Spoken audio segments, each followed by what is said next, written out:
Esto es La Noticia en su Tinta. Miren, el día de hoy voy a hablar respecto a una convocatoria que anda circulando de parte de una organización que se hacen llamar los Chalecos Amarillos de México. Curiosamente, el nombre quiere hacer alusión a la organización francesa sobre chalecos amarillos. La diferencia es que mientras los chalecos amarillos es principalmente el pueblo llano, el pueblo más desfavorecido, en su gran mayoría mucha gente que viene de las comunidades rurales y que debido al aumento de la gasolina tuvieron que salir a protestar, puesto que allá en las zonas rurales realmente no existe el transporte público. Entonces esa fue la razón por la que los chalecos amarillos en Francia empiezan a aparecer. Y bueno, actualmente en México a un grupo de derecha no definido, sin un aparente líder, etcétera, pero que todos sabemos que tienen atrás todos los grupos de poder de este país. Entonces son los que ahora se hacen llamar los chalecos amarillos. Bueno, este famoso grupo, famoso porque ellos se han hecho famosos en sí mismo, ahora convoca para el día 5 de mayo, o sea mañana, a una convocatoria a nivel nacional, con la finalidad de exigir la renuncia de López Obrador y la renuncia de Morena, ¿sí?, del gobierno federal. Bueno, para ello han establecido una serie de puntos sin ningún análisis, simplemente tratan de exponer una serie de problemáticas supuestamente que lejos de mejorar han ido empeorando en estos 4 meses de gobierno de López Obrador. Como no se trata de descalificar por descalificar, voy a tratar de hacer un análisis breve sobre todas estos puntos que ellos ponen, que sin ningún análisis, vuelvo a repetir, sin información realmente. Entonces se presta mucho a que la gente o lo cree o no lo cree y punto, ¿sí? Y entonces pues hay que trabajarlo así. No se trata, vuelvo a insistir, en que nosotros justifiquemos todo. Obviamente que en este gobierno debe haber y hay una serie de contradicciones, hay una serie de dificultades, pero lo que sí no podemos aceptar es que se nos esté considerando que López Obrador, lejos de ayudar al país, está fastidiándolo. Llevamos más de 80 años de gobiernos PRI-PAN y resulta que ahora los chalecos amarillos de México se dieron cuenta de que ellos sí pueden mejorar las circunstancias del país, ¿no? Aunque desconocemos quiénes son los chalecos amarillos, pues llama la atención que estén descalificando un trabajo sin ningún análisis. Ellos plantean 26 puntos que viene aquí de chile de dulce y de manteca, en los cuales algunas cosas efectivamente no están funcionando como debieran, o algunas cosas todavía no se conocen sus resultados, ¿sí? Dudo que cualquiera de ellos, de estos chalecos amarillos, pudiera mostrarnos un proyecto alternativo para sustituir al de López Obrador. Ojalá lo hubiera, ¿no? Que junto con esta protesta apareciera un proyecto alternativo de nación, como Morena lo hizo desde el 2006 en adelante, que se fue constituyendo un proyecto alternativo de nación. Bueno, por ejemplo, ellos cuestionan que fue falso lo que hizo López Obrador, porque la ayuda para los adultos mayores pasó de 65 a 68 años.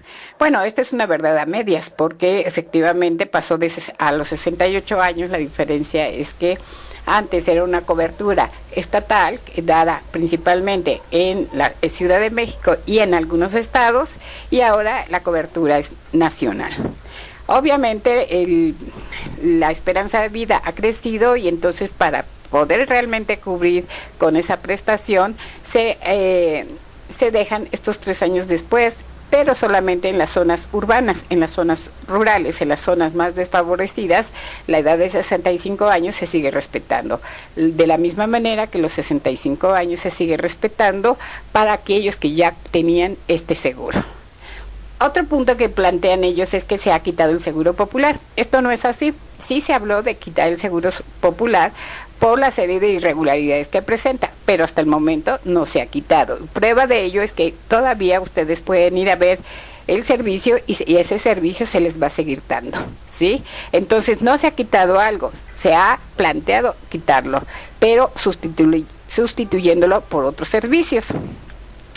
En el caso de las estancias infantiles, se cerraron las estancias infantiles por la corrupción que en ellas internamente existía, lo cual no significa que los padres los dejaron sin ninguna posibilidad de ayuda. Los padres siguen recibiendo ese dinero, con lo cual los padres perfectamente pueden pagar una guardería o, como se dice, pueden darle ese dinero a la abuela, a la tía, a quien pudiera hacerse cargo del niño, cosa que no veo en ningún momento nada malo.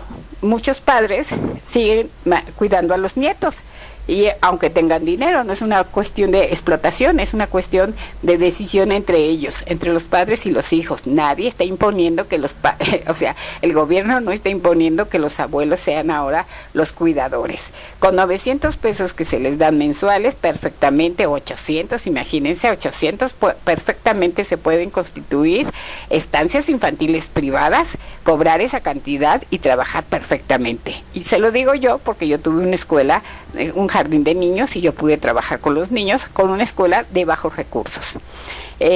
Cabe aclarar que las estancias infantiles se demostró que ni contaban con las estructuras que el reglamento establecía y además defraudaban al gobierno al tomar dinero de niños que nunca existieron, ¿sí?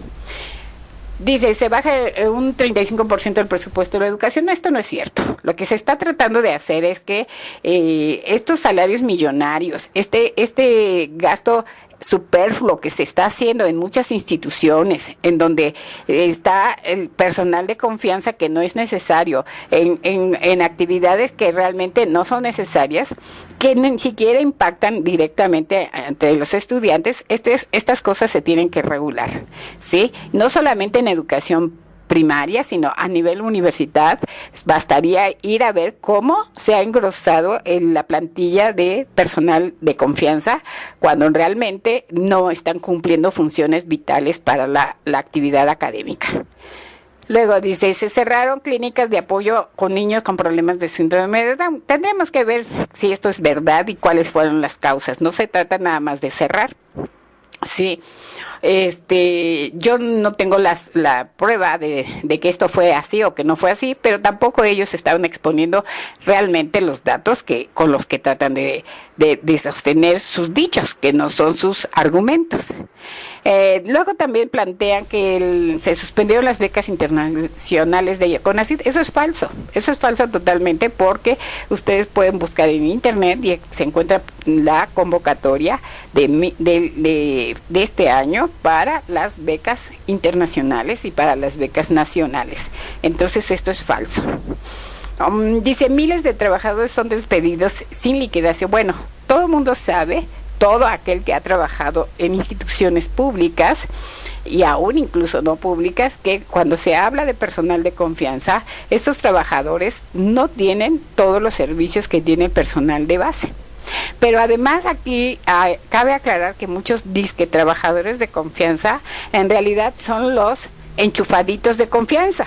¿Por qué? Porque no están cumpliendo una función realmente de dirección, sino están cumpliendo a veces es el que saca las fotocopias, el que va a comprar las gorditas, el que le compra las flores a la amiguita en turno del director o lo que sea.